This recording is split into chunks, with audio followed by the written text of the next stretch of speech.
The long-awaited motion of no confidence debate will be held on August the 3rd. National Assembly Speaker Baleka Mbete says she made the decision after the DA wrote to her asking for the motion to be scheduled urgently following last week's Constitutional Court ruling. Mbete is still considering whether the vote will be via secret ballot and has asked all parties to register their viewpoints on a secret ballot by July the 14th. The DA, EFF and UDM have already advocated for a secret ballot. The Constitutional Court ruled that the Speaker had the power to order a secret ballot but left it to Mbete whether this would happen or not. Our political analyst and professor at the Wits School of Governance, Professor Booysen, joins us in studio for more on this. And we also get her opinion on the scheduled motion of no confidence in President Jacob Zuma. Prof, thank you so much for joining us. It's been a very busy day. ANC stalwarts and veterans boycotting the first 2 days of the ANC policy conference. What's your take on this?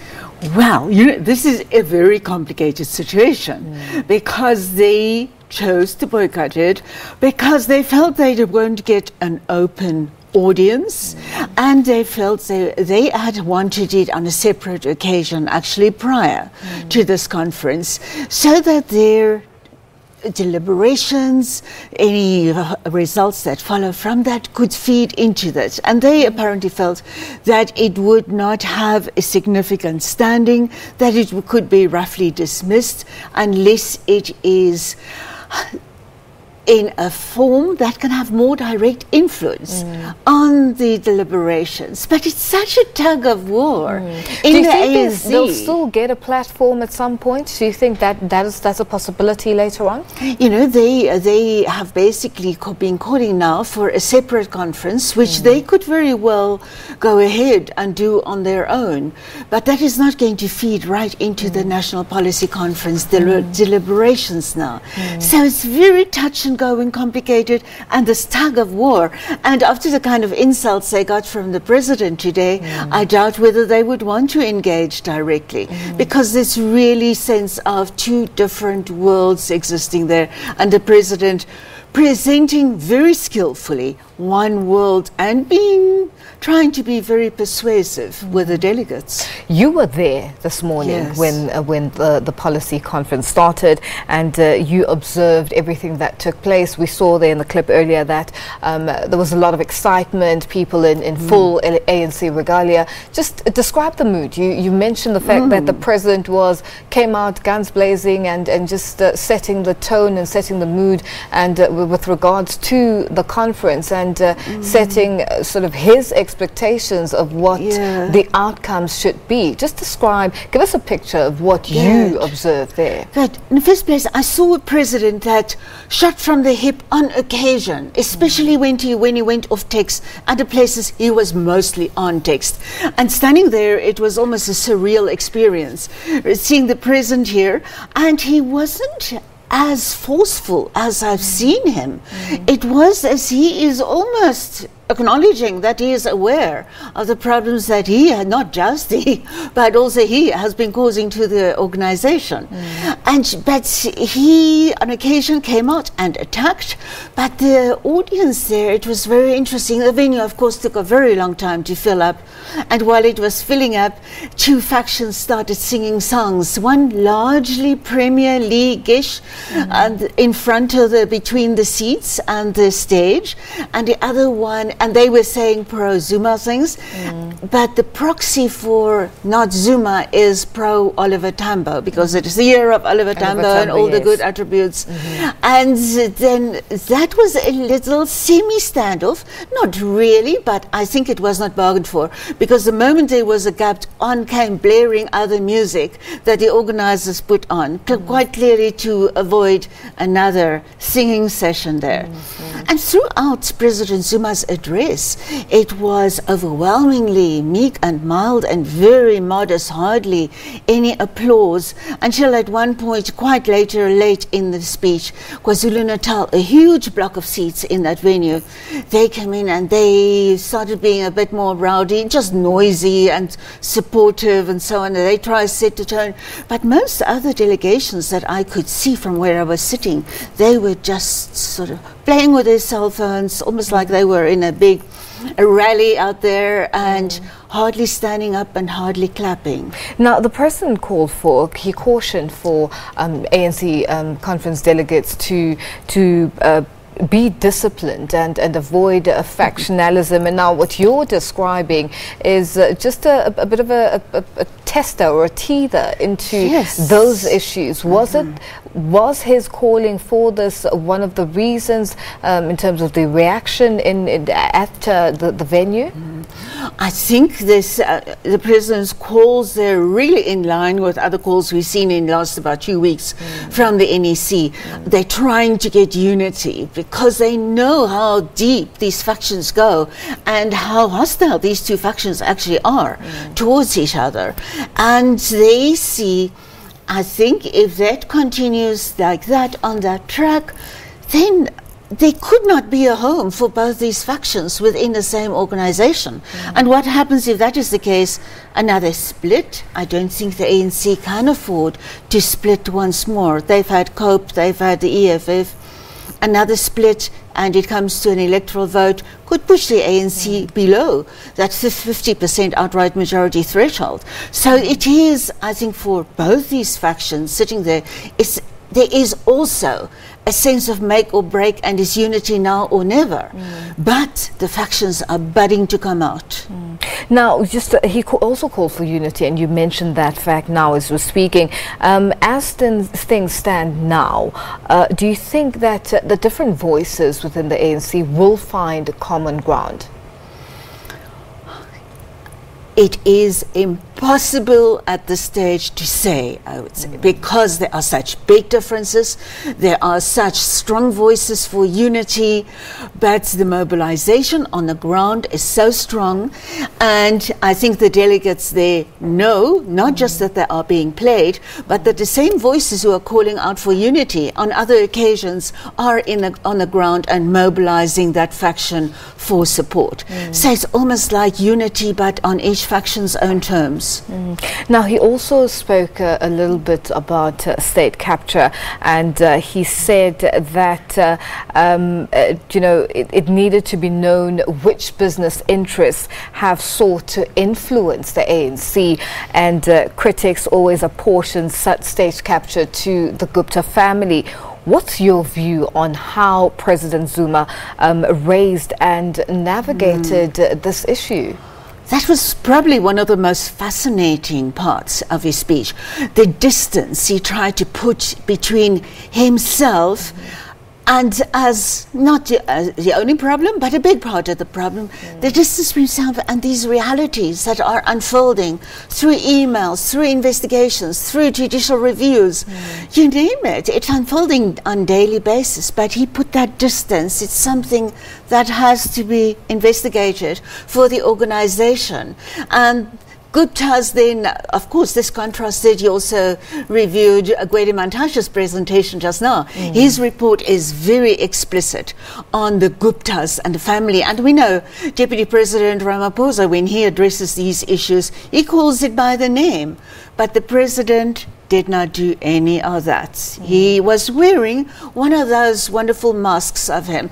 A person who's pretty close to him once told me in a research interview, remember, he has about 9 masks, and he's a master to change them and to use another mask. And today it was that aloof statesman, party president, distant person who acknowledges the problem, but suggesting that he's not part of it.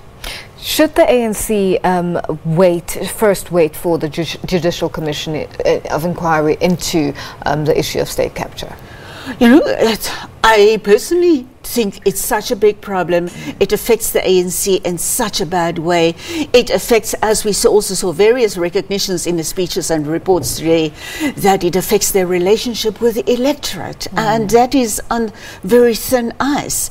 So I think ANC should deal with it kind of immediately, but then judicial reviews, we know, can take quite some time. They would have to be structured in a particular way to get rapid results, but then there might also be interests who want time to play out and perhaps even to give the president a chance to get pretty close, if not to, the end of his term. Now, Prof, let's look at something else that President Zuma spoke about, the issue of progress made within South Africa in the past 23 years. Would you say much has been achieved? And if not, which areas still need major improvement? You know, in many respects, how much has been achieved. We know all the statistics: houses, electricity, water, connection, access to this, that, education, healthcare, inclusive social welfare, etc., etc. But then we have those serious deficits of poverty, unemployment, and inequality. And poverty and unemployment are two things that can be addressed through policies, but the context perhaps hasn't been right, perhaps the policies have not been right, perhaps the implementation, as we also saw various recognitions in the course of the day, implementation has been seriously deficient. So there is so much space for doing things better, and population do not have stagnant needs. If you once get a little house or once get access to electricity, it doesn't mean your needs are fulfilled.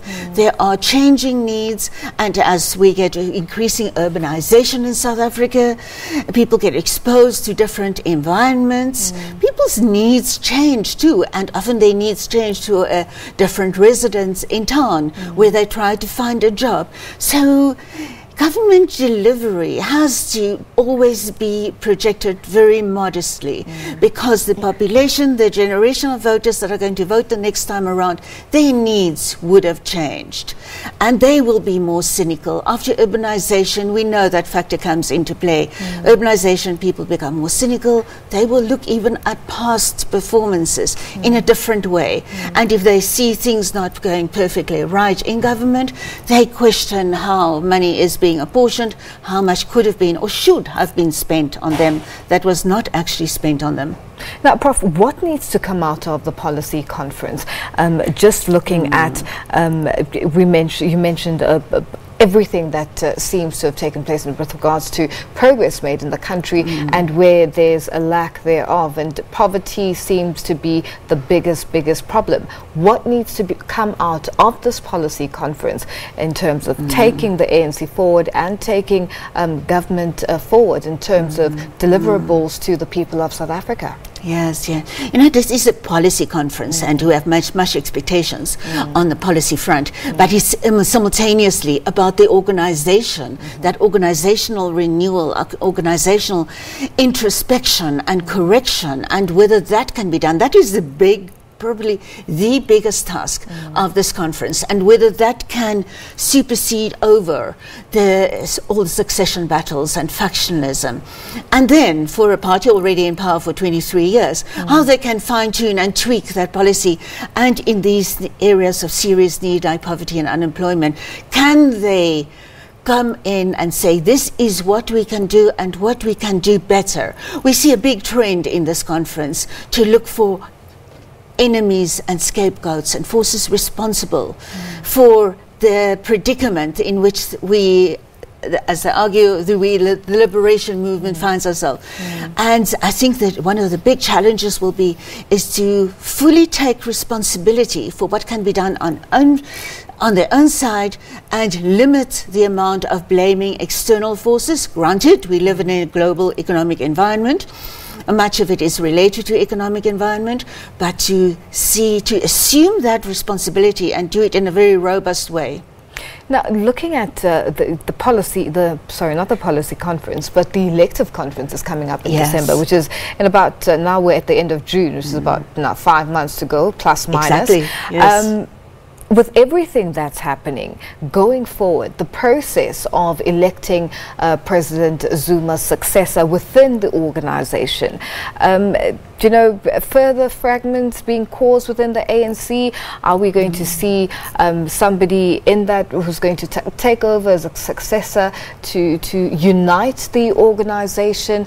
Or, as you mentioned earlier, that, you know, yes, the organization is not going to be able to take another split of any kind, you know, touching on, mentioning COPE, mentioning the EFF. Yes. What's likely to happen? Oh, you know, one of the proposals we've seen the ANC putting on the table is to extend, to enlarge their top structure, not the top 6 anymore, perhaps the top 8 or 9 or 10 or whatever the case may be. Do you think that's a good idea? Do you think that's going to work for the organization? I really think that is an under proposal. It is such a small proposal for such a big problem, and because it is ultimately about the president's position, who gets that, and the two factions are by now so antagonistic. I cannot see them coming together. We discussed that just now, and to put 2 deputy presidents there.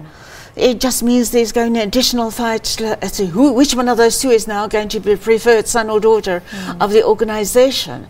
So that is one small proposal that has been put forward. But I think they really have to come up with further options, more imagination there. Try to get that unity going.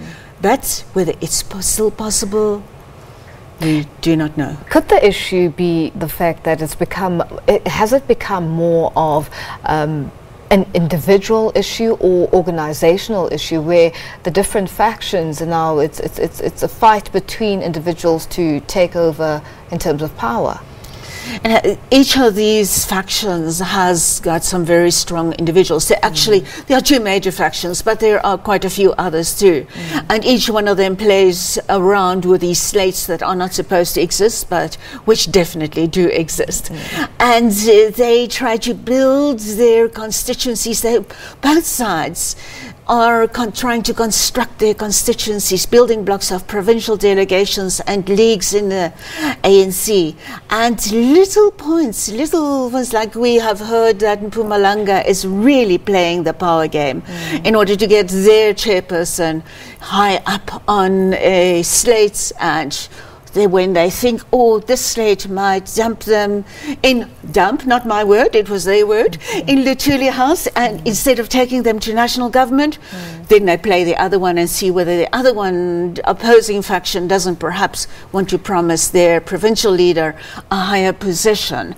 But a few small provinces in the end turning could actually affect the results. And a very interesting point that I learned today, I was told by Zizi Kodwa, no, they are not going to release the membership numbers. We are used to, when we monitor these conferences mid-year, they give an update on membership figures. Apparently, they says they are still auditing it. But I think they are trying to hold back in order to ensure that, because the number of members per province gives the number of delegates to the conference per province. And if one does that, one knows where the allegiances are, one can start making one's sums, of course. And I think they're trying to prevent that exactly in the interest of unity. So perhaps that is one of the imaginative tricks that they are doing in order to try to get unity. But so much water is going to run into the ocean, and there's possibly so much acrimony that will be exchanged. This is going to be a very, very tough fight. Now, Prof, motion of no confidence has been scheduled for the 3rd of the debate for the 3rd of August, which is in literally a couple of days, well, a month or so. And now the thorny issue there is the issue of a secret vote. Do you see the secret vote taking place? Do you see the Speaker Baleka Mbete deciding on a secret vote? No. When one looks at Baleka Mbete, and she still seems to have a very good relationship with the president, even if 1 or 2 voices have said no, she's turning to the other side now. But she sounds like a Zumaist. And the president has indicated, when he answered questions in Parliament the other day, that he really wants that secret vote. It is going to be such a tough voice for her, vote for choice for her, and she hasn't given any further indications. I think she is playing her cards very close to her chest. She could easily go that direction, even if the Constitutional Court Chief Justice has given her pretty explicit guidelines as to where she ought to be going. Exactly. Now, Prof, just also considering the fact that she's now come out and said political parties should register their views on the secret ballot before going into the no confidence debate. Your take on this statement and these utterances? You know, I think she should know. I think she sort of wants to create a sense of consultation and every little fact weighing very heavily on her mind, that type of thing. Maybe she gets a little reason to motivate in this or that reason, looking at their motivations.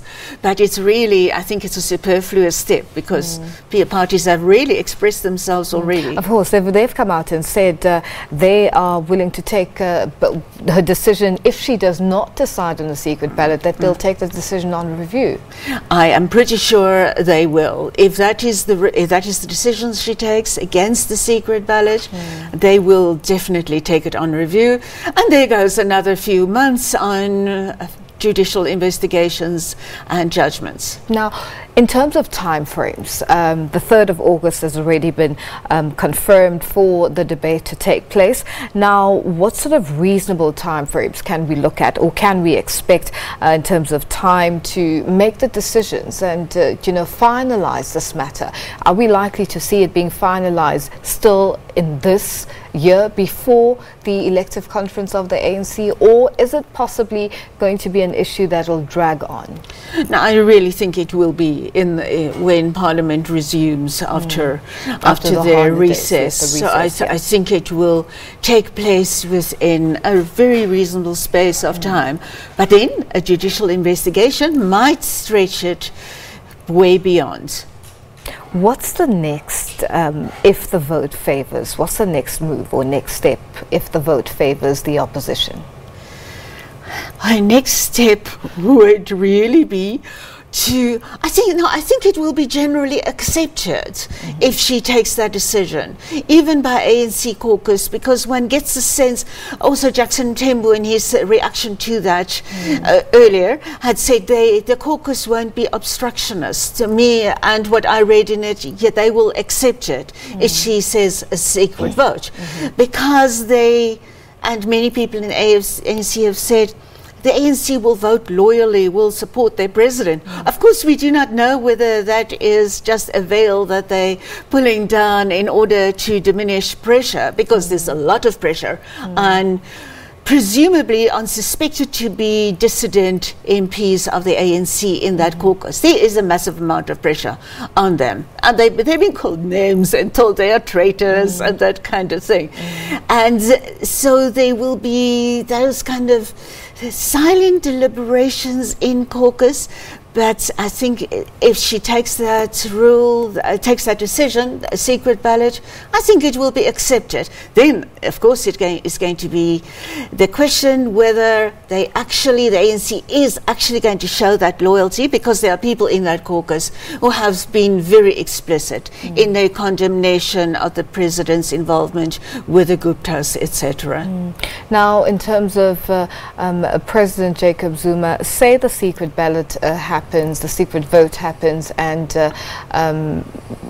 say he's voted out, or the decision is against him. What do you think he would be likely to do? I think I know then the constitution really comes into play. If it is that motion of no confidence, then he and his cabinet has to resign. And, of course, it doesn't mean an opposition government comes in if that is defeated. It could very easily be that the ANC then, if the president is voted out, the ANC still has a vast majority in parliament. They could easily vote to put in a different parliament and vote in a different caretaker president for the rest of the term until 2019, and maybe it could be affected by the ANC's elective conference at the end of the year, and they can change.